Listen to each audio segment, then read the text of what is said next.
Welcome to Authors Alcove. This is your host, Agnes Wolf. Today I have author Cindy Hossain.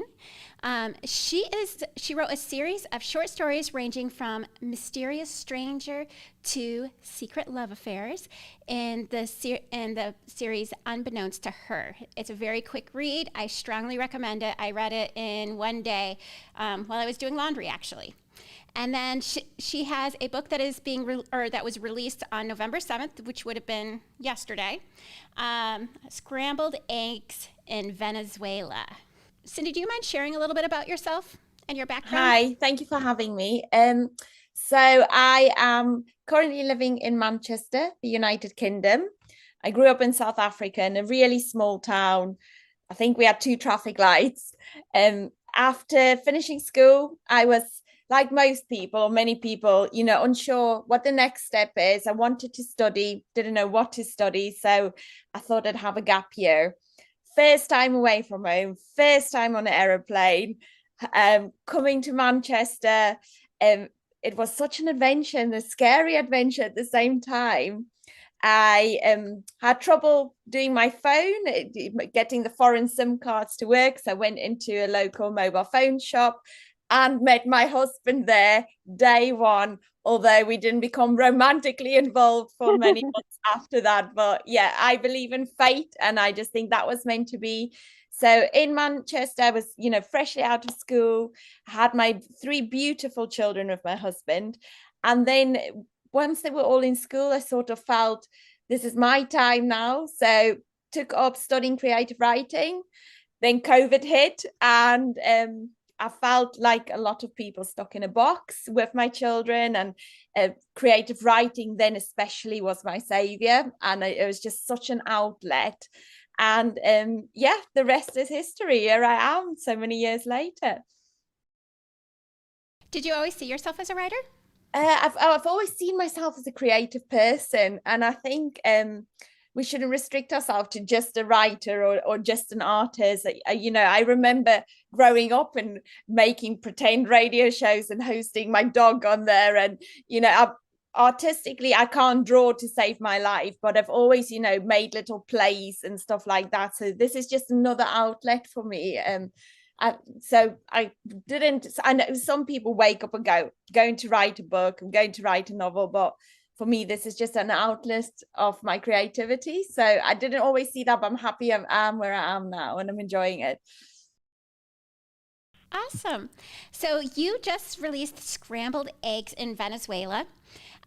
What would you say the genre is? So it's adventure and romance, but it's very lightly romance. I think the market at the moment, people love reading dark romance, heavy, which is great. I mean, it's my guilty pleasure. I do indulge in that myself occasionally, but this is very. I wanted my granny to read it and not go, oh my gosh, who have I raised? So it's very lightly romanced. A lot of the things happen, inside of the thoughts more than exterior, but it's adventure and mystery at the same time.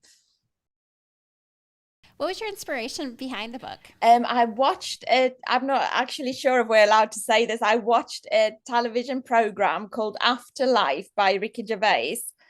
And it's just a very morbid show. I mean, it's got a lovely meaning behind it. His wife passes away, but the main character there is so morbid and so depressed because he's lost the love of his life. And I remember the series ending, and I was utterly, utterly gutted that it wasn't a happy ending. And I just went, that's not good enough. I need to redo this. So it's not the show at all, but the main character is just a really morbid, grumpy old man, and with a happy ending at the end. I just didn't want it to end in the same way, but it's completely unrelated to the show, obviously. But he had to have a happy ending. It just was not good without the happy. Because I think, especially in reading, if it's a film you're watching, yes, you can just switch to something different if you don't like it in the middle of the book. But I think reading, especially investing so much time into it, hours of your life. So if you've done that and you're not happy with the ending, that's really disappointing. So I wanted something that I would be happy with. Do you mind just sharing the basic synopsis of the story without giving any spoilers? Yes, it is an Irish immigrant is the main character living in America. His wife passes away, ends up going to Venezuela to rekindle some of the memories they had there. Whilst in Venezuela, he has a mishap with a local gang, no fault of his own, and he ends up starting a romantic relationship with one of the local gang members, and it's, without giving too much away, it's a happy ever after ending.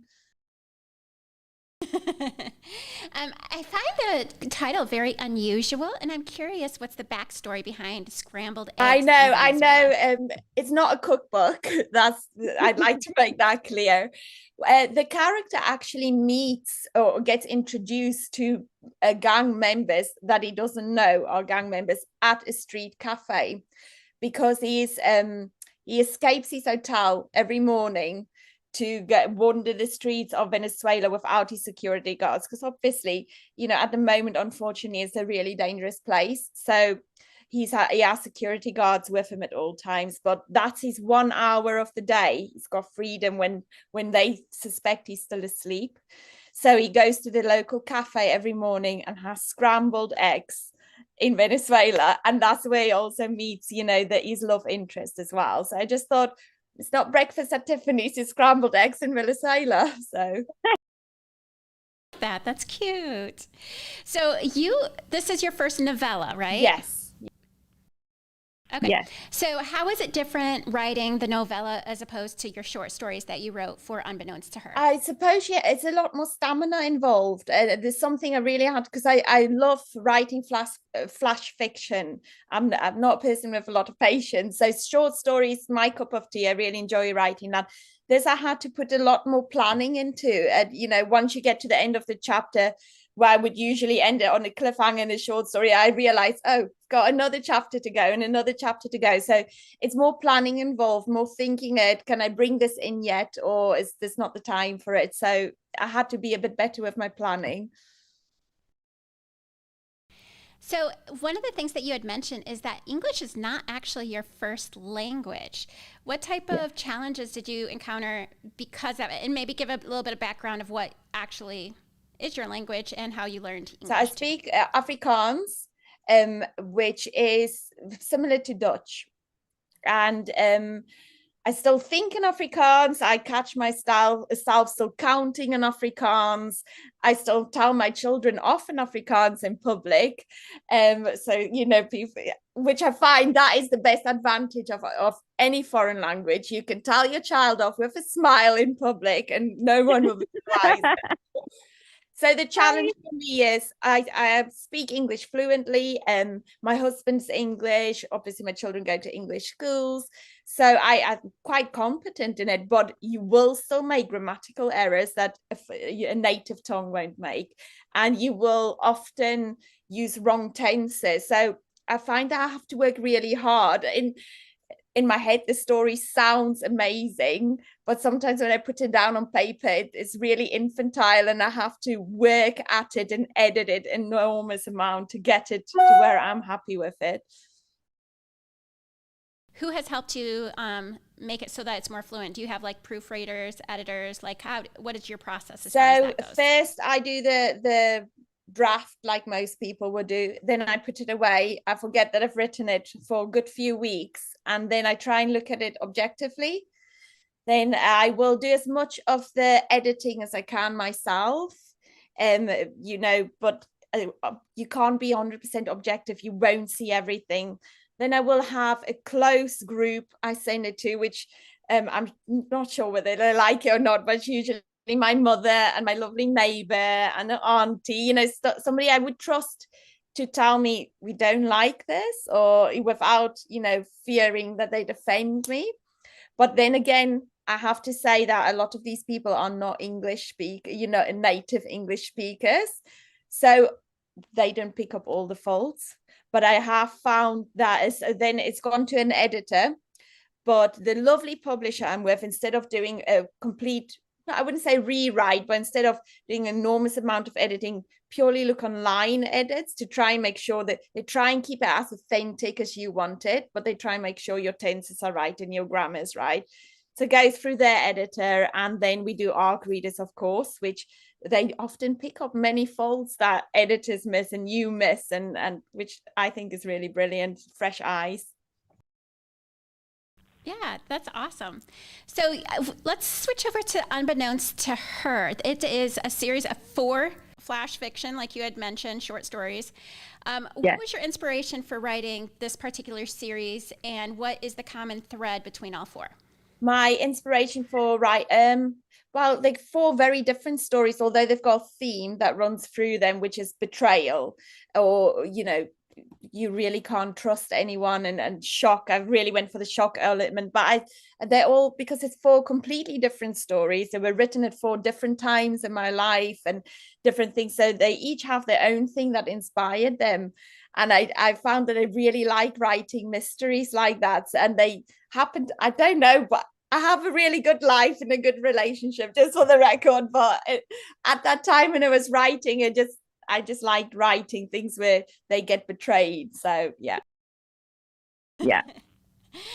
Sometimes we like to, live in someone else's life for a little bit, and that allows us to when we're writers. Exactly. It's just adventurous, isn't it? Yes, and yours are definitely shocking at the end. And like I think it was the 4th one where I actually read it twice, because when I got to the end, I was like, hey, wait a moment. And so I read it over again because I was like, what did I not catch? And then when I read it again, I'm like, oh.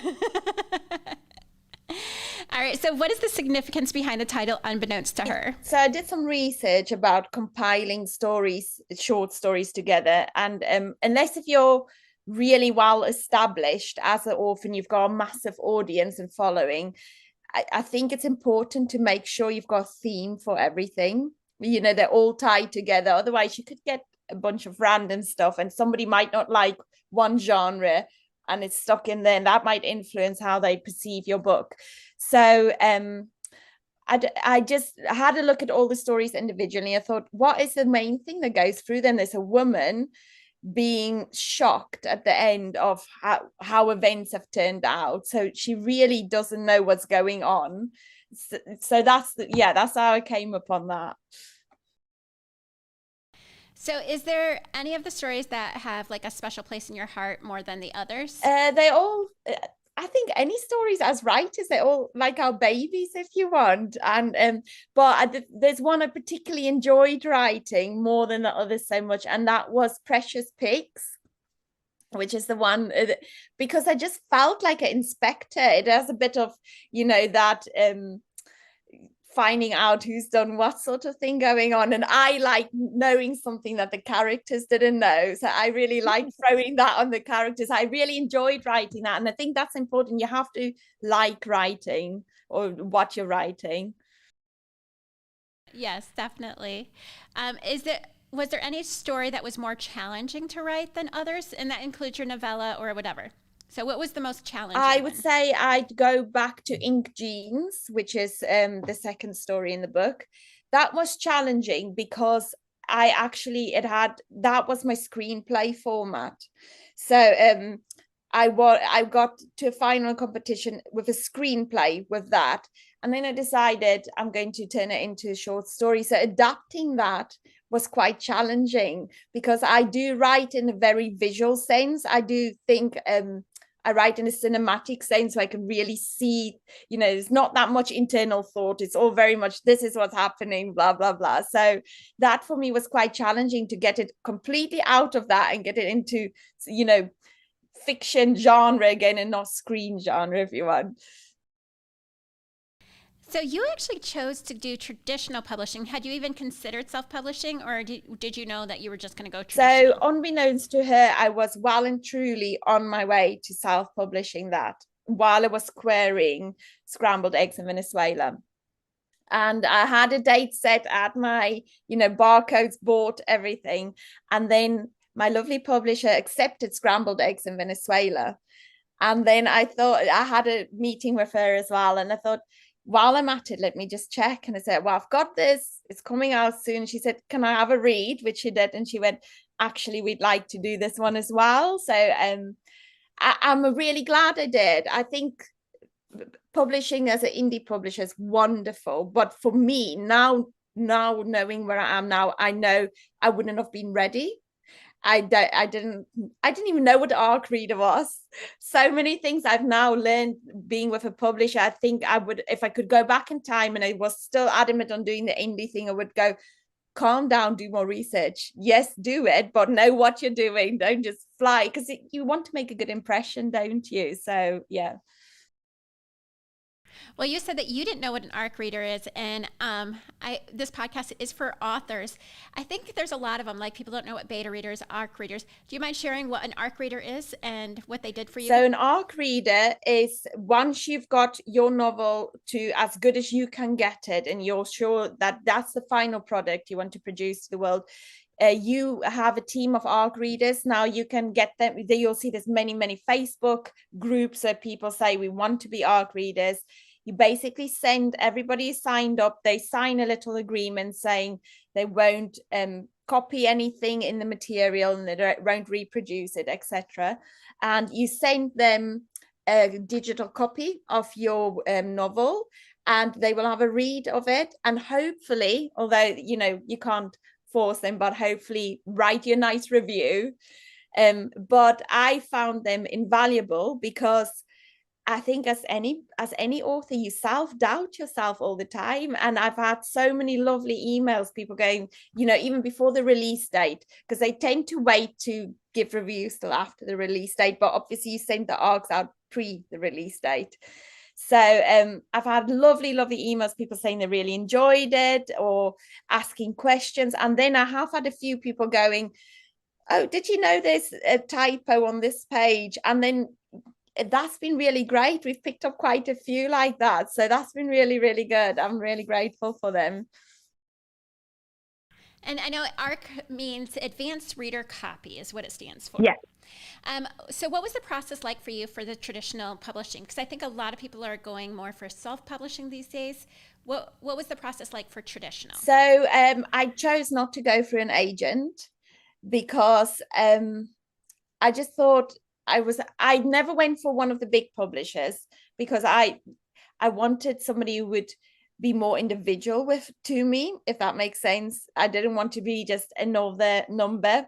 Although don't get me wrong, if they came knocking at the door, I wouldn't have said no. But so I queried lots and lots of publishers. And I think that's the one main thing I loved about becoming a writer, and just being brave to accept rejection, just going, I'm going to query it, and if it doesn't come through, so be it. So I think it's given me a really hard skin, but I've queried lots and lots of publishers, got partial reads from some people, you get your rejections as you do. And then I found this publisher and they liked my work, and it was just, they are quite new as well. They 2021 they started, and the CEO still does own books and stuff. So she's trying to juggle all these balls, but they're amazing.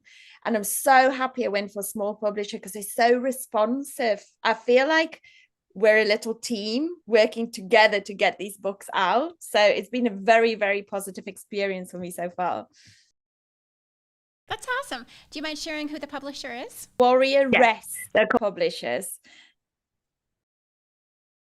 So what surprised you most about the the process of traditional? What surprised me most, it would be that our publisher supplies every author with their own PA. Now that feels really amazing to be able to say that. I've got my own PA, but it's just, there's one individual you work with personally, and they will help you with all your marketing things. So they will get your advanced readers for you. And my lovely PA has just made me, so they do all the creative bits. So they've just made me a lovely poster that I intend to print on this side and, really slap on everywhere I can find. So it's nice that you've got that one person you're working with that's dedicated just to you. So that was lovely.